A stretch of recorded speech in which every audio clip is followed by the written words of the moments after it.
الحسن المرقسي للمالتي ميديا.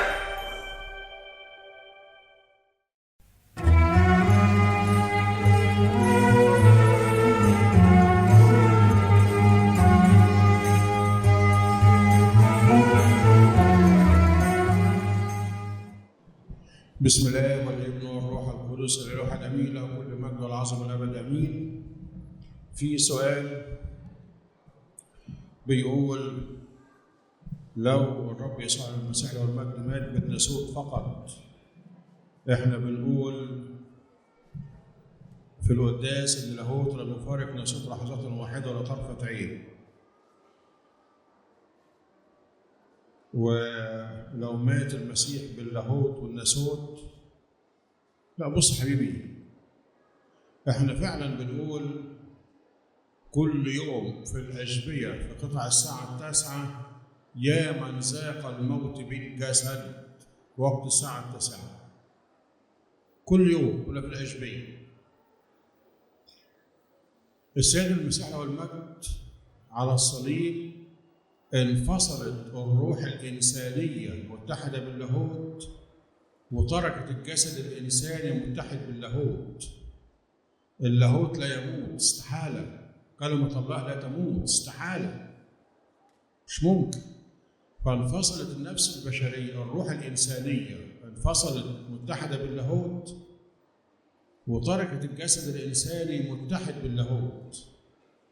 الروح الإنسانية المتحدة باللاهوت عشان كده حطمت بوابات الجحيم، حطمت كل قوى الظلمة بعد ما هو أوفى العدل إليه حقه، وخدت الأبرار طلعتهم الفردوس. لولا هذه الروح الإنسانية المتحدة باللاهوت، إزاي هتنتصر على كل قوى الظلمة، وإزاي هتحطم كل بوابات الجحيم، وإزاي هتفتح الفردوس، وإزاي تنقل الأبرار إليه؟ مش ممكن. ففي صفات تخص الناسوت وفي صفات تخص اللاهوت. اللاهوت حاشا لم يموت، استحالة. إنما اللي مات الجسد الإنساني زي ما قلت كده، انفصلت النفس البشرية متحدة باللاهوت، تركت الجسد الإنساني متحد باللاهوت، وفي اليوم الثالث جت الروح الإنسانية المتحدة باللاهوت لترجع لنفس الجسد اللي فيه اللاهوت برضه، ويقوم المسيح. اللاهوت لم ينفصل قط، لا من الروح الإنسانية ولا من جسد الإنسان. وبعدين في حاجة تعرفها، زي مثلا حديدة محماة بالنار. أنا ممكن أطرقها على السنديان، الحديد ينطرق، إنما النار ما تنطرقش. النار ما تنطرقش، الحديد اللي ينطرق. برضه الجسد الإنساني ده قابل للموت، إنما اللاهوت الحل فيه ده استحالة، ده استحالة. زي مثلا حديدة محماة بالنار وأنا جيت قسمتها 2، حطيتها على السنديان وجيت قطعها 2، دي بقى ملتهبة بالنار ودي ملتهبة بالنار. فبرضه الروح الإنسانية متحد بها اللاهوت، والجسد الإنساني متحد به اللاهوت. حد بيقول نقابل عند سيدنا: أنا كل ما أقرب لربنا وأصلي وأحب الكنيسة وأجي الكنيسة مشاكل بتزيد. لا يا حبيبي، أنت بتقرب ربنا يديك نعمة ويديك معونة، بس لما يكون إنسان بعيد الشيطان بيبقى ماسك فيه شوية في الأول. إنما لو بتأكد عزيمتك إن أنا عاوز أعيش مع ربنا، خايف على أبديتي، إنسان لازم أكون. الكنيسة دي، حكم الكنيسة ده مهم جدا لكل إنسان فينا. ده بيت ربنا، بيت أبويا، بيت أبويا السماوي اللي هتنقل منه من أرض الفردوس. فده بيت أبويا السماوي. فلما بيجي الشر بيبقى متغاظ لما باجي. مش معنى اللي بيحاربني يبقى أنا كده غلط، أو بيحاربني يبقى أنا كده بطل. لا، طب ده ينفع؟ ما ينفعش، ما ينفعش أبدا، ما ينفعش. كنيسة فيها غذاء الروح، كنيسة فيها مصير هنا حياة، يعني أنت هنا يعني الأبدية هنا بتتقابل مع المسيح وولاد المسيح. في حاجة تبقى عارفينها، في صلاة خاصة في البيت، زي الكتاب ما قال: ادخل بابك، ادخل غرفتك واقفل بابك وصلي بك لازم الخفاء جوه بيتك من قلبك لربك. إنما الكنيسة فيها الذبيحة، فيها جسد المسيح ودمه اللي بدونه استحالة حد يخش السماء، فيها المعمودية اللي حضرت بالماء والروح القدس، في هنا عمل الروح القدس داخل الكنيسه، هتندهل بميروت الهيكل المقدس للرب. فهنا الشيطان بيحارب المبتدئين دايما، وبالذات لما يكون واحد بعيد بقى وعاوز يقرب، الشيطان بيحاربه عشان ايه؟ يخليه بعيد. انما ما ينفعش انك تهمل او تسيب نفسك بالله، ما ينفعش. او عشان الشيطان ضايقك شويه ولا عمل لك حاجه شويه تقوم تسيب نفسك، ده بالعكس، ده كده يبقى ضايقك وعرف نقطه ضعفك وخشيت منها كل شويه. انما لما انت بتصر ان بيت ربنا مش هسيبه وتتمسك بجمالك وتتمسك انك ما تسيبش ربنا، ما تبصش هو اللي ايه ما يجيكش بقى بعد كده. زي واحد يجي له سرحان في الصلاه يقول بقى مش هصلي عشان كان سرحان، ما ينفعش، هيجيب لك السرحان كل شويه. فانت برضه بتستمر في الصلاه وما تسيبش بيت ربنا ابدا. حد يقول يا سيدي دايما بفكر في حد غير جوزي وانا مش راضي عن نفسي، يعني الشيطان بيحاربني. ده ما ينفعش ابدا ابدا. احنا عندنا الزواج سر مقدس، ما جمعه الله لا يفرقه انسان. بنيجي كده في الكتاب كده بيحط الرسومات الثلاثه وكلم باركهم ايها الاب القدوس قد اسمه الروح القدس كلهم المجد والكرامه. بنصلي علشان خاطر الروح القدس توحد الجسدين جسد واحد في المسيح. والكتاب يقول ما جمعه الله يفرقه انسان. انما الشيطان يحط اي افكار وامشي وراها، ده ينفع؟ ما ينفعش ابدا ابدا. ودايما انا بقولها لكل الناس للامانه. انا سالت واحد يعني كان متزوج اكتر من، يعني كان ظروف الزوج اكتر من زوجه، فبقول له في فرق بين زوجه وزوجه؟ قال بالامانه ابدا ابدا. ساعتها قلت له يعني الانسان اللي يعرف واحده غير زوجته كان بيبيع المسيح بلا ثمن. قال لي بالظبط كده، بيبيع المسيح بلا ثمن وبيبيع ابديته بلا ثمن. وبرضه هي سامحوني في الكلمه، يعني احنا ارقى من كده بكتير. احنا اولاد الملك، من اسماء نفسنا في الحياه. العلاقه الزوجيه عشان في ناس وفي اولاد وفيها اعتدال. زي بولس الرسول قال مش هنوقف كل حين عشان خاطر الصوم والصلاه، وفي نفس الوقت ما يبقاش في بخل عشان خاطر ما يقدرش يجرحوكم في نزاهتكم. فالاعتدال مطلوب، الاعتدال مطلوب. انما ما ينفعش على الاطلاق نتخطى الحدود اللي حطها الكتاب المقدس، وهو ادم وحواء وحواء ادم وبس. زوجتك اللي استلمتها من قدام الهيكل هي دي بس، زوجك اللي استلمته اللي قدام الهيكل قال وحدكم الروح القدس بيه، هو ده بس. خراج هذا الاطار خطيه خطيه خطيه. انما للاسف الشيطان يغلب حاجات فارغه وكلام وحش ويضحك عليكم ويضيع ابديتكم منكم عشان ايه؟ وبعدين كل العرض فاني، مش قبلها زي بعدها. كله بتاكل حاجه بعد شويه، كله فاني بينتهي. يبقى تبيع الابديه عشان حاجه فانيه. وبعدين ده من الخطايا اللي تغضب ربنا جدا. الزنا زي القتل ويغضب ربنا جدا. ويبقى حازم مع نفسك، انما ما تسيبش نفسك بالغلط، ما ينفعش. الكتاب المقدس علمنا كل راجل امراه، لكل راجل امراه كل راجل واحد بس. ادم وحواء، وحتى حواء وادم زي ربنا خلقهم من الاول، والروح القدس وحدهم. واللي جمعوا الله لا يفرقوا انسان. اللي خايف على ابديته يعمل كده. انما بقى الناس بتتهاون مع نفسها، هي اللي هتدفع الثمن برضه، هي اللي هتدفع الثمن برضه. ما ينفعش. حد بيسال هل يوجد المسيح الدجال اللي هو ده انت كريس في اخر الزمن؟ والرب يسوع المجد قال في مسحاء كذب كثيرون، الناس هتلاقي ان هم مسيح. وقال في انبياء كذبوا، اتكلم عنهم انبياء كذبوا ومسحاء كذبوا. انما هو لازم تبقوا عارفين ان عدو الخير ما يعملش خير ابدا. قال من ثمارهم تعرفونه، هل يجدون من الشوك عنب او من الحسد تين؟ يعني عمرك شفت شجره شوك طلع عنب؟ قال لك الشجره الصالحه تطلع ثمره صالحه، والشجره الرديئه تطلع ثمره رديئه. من ثمارهم تعرفونه. وقال لك ثمار الروح القدس فرح محبه سلام عفه طهاره وداعه طول اناه. ده ثمار الروح القدس. ثمار الشر حسد خصام قتل كذب سرقه نجاسه. تشوف الثمرة هتعرف الشجرة. وعدو الخير ما يعملش خير أبدا. عدو الخير ما يعملش خير. عشان كده أنت بالعذر الإنسان لما تشوف ثمار هذه الناس هتعرف إن كلها شر، كلها ضد المسيح. ومن هنا تبقى عقلك يفكر، عقلك يفكر. شوف الثمرة، شوف النتيجة.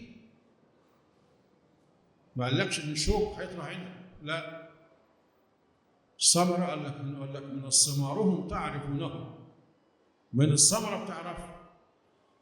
فهنا حتى اللي هيجي آخر الأيام حاجات للشر، فآيات للشر مش للخير. مبقاش للشر مش للخير، إنما ثمر الروح القدس فرح، محبة، عفة، طهارة، وداعة، طول أناة، في سلام وفرح. إنما ثمرة دايما الكل مش من الله، ده ثمرة رديئة. القتل، الخصام، النجاسة. أي نعم الشيطان بيغلفها يعني. تقتل الناس يقول لك جهاد مش عارف إيه، لا لا. القتل قتل، خطية موجبة لنار جهنم. لا تقتل لا تقتل، لا تسرق لا تسرق، لا تشهد بالزور. لازم. ده وصية، ما تكسرش الوصية. فالثمرة بتعرف منها، تعرف اللي قدام منك ده إيه. لأن عدو الخير ما بيعملش خير. عدو الخير ما بيعملش خير. الثمرة تعرفك هو إيه.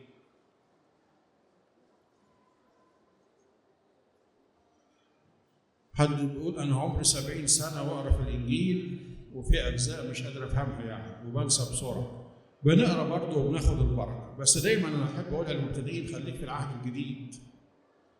البداية بالعهد الجديد عشان تعرف حياة السيد المسيح له المجد. بعد كده بعد ما تقرأ العهد الجديد كده وهتعرف السيد المسيح له المجد، ابدأ بقى خد دراسة كده براحتك من الأول جزء، وابدأ لما تاخد الكتاب المقدس بترتيب من الأول بيبقى فرق كبير قوي عما تبدا تاخد اجزاء معينه منه. ده بعد اجزاء بصراحه زي المزامير او سفر الجامعه كده يعني، او سفر الامثال. انما لما تاخد الكتاب المقدس من اوله لاخره هتعرف تستفاد كتير، هتستفاد كتير.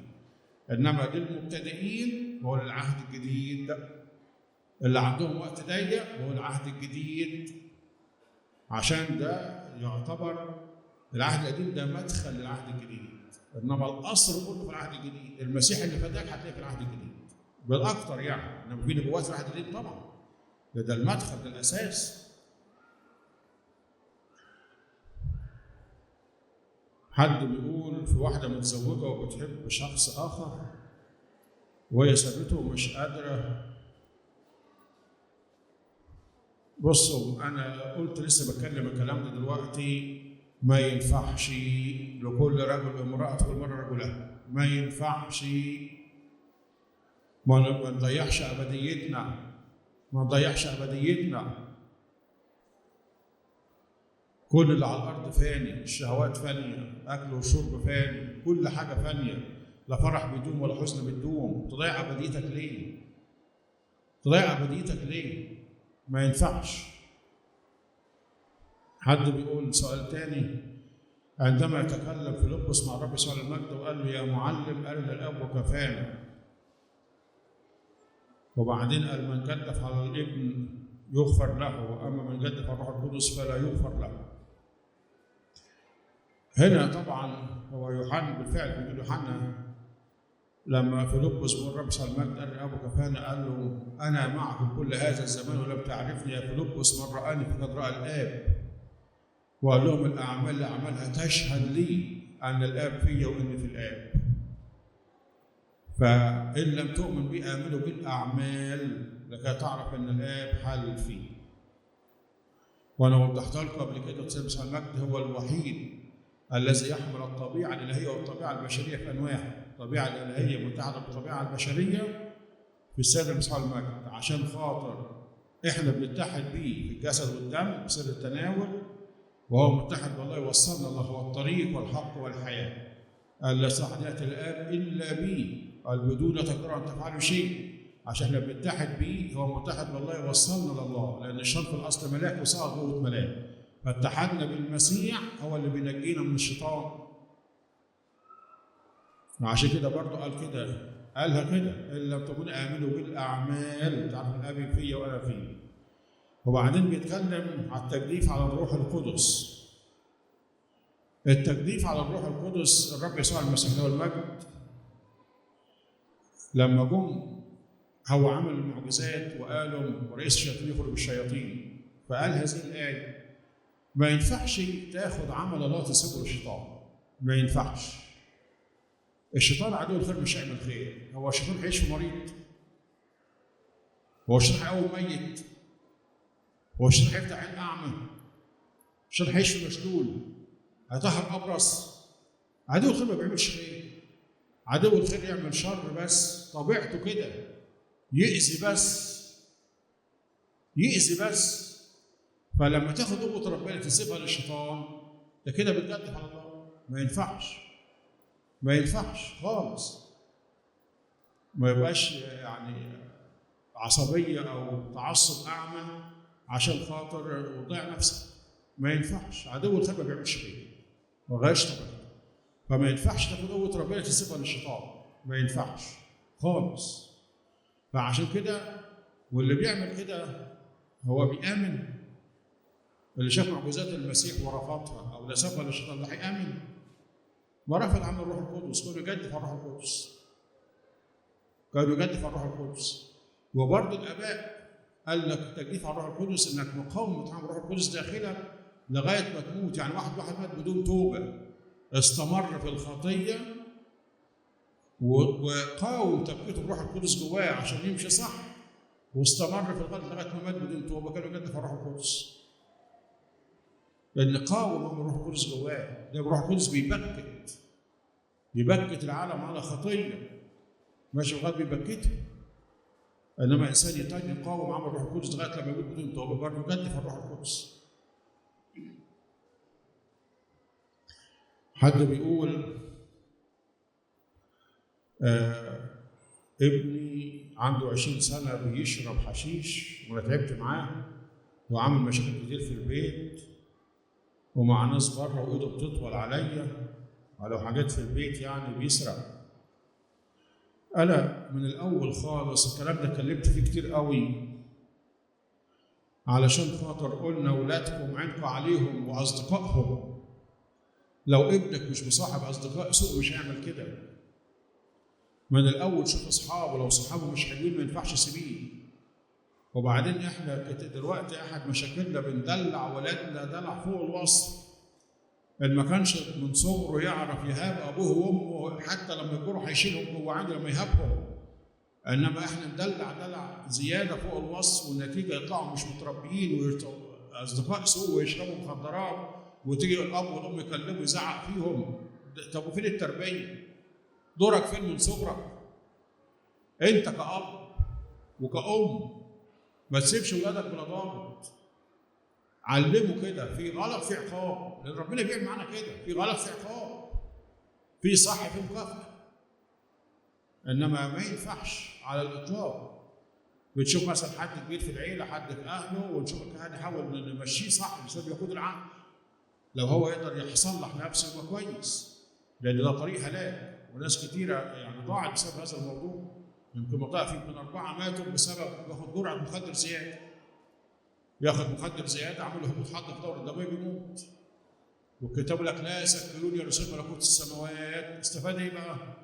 وياما ناس بيوت اتدمرت هنا عشان خاطر المخدر ده، ياما بيوت اتدمرت. وفي الآخر دور الأهل فين؟ دور الأب والأم فين؟ عينكم على أولادكم. من صغره يحب أبوه وأمه ويخافهم. بيبقى عارف في حاجة اسمها عيب، في حاجة اسمها ما ينصحش وما يليقش. إنما إحنا نسيب ندلع في أولادنا ونيجي في الآخر إحنا اللي يلحقونا. طب وده ينفع؟ ده بيقول امسك العصا من النص، لا تضرب ضرب جزار وتخليه يطلع جبان، ولا تسيبه بلا ضابط عشان خاطر كل اللي عاوزه يلاقيه في الآخر يمشي في الغلط. غالبية المشاكل اللي أنا بشوفها حتى بنات كانت مشيت ورجعت الفترة اللي فاتت تقول ما عمرش بابا وماما ضربوني ولا قالوا لي حاجة. طبعا متعودة إن تغلط ومحدش حاسبها، كانت النتيجة ضاعت.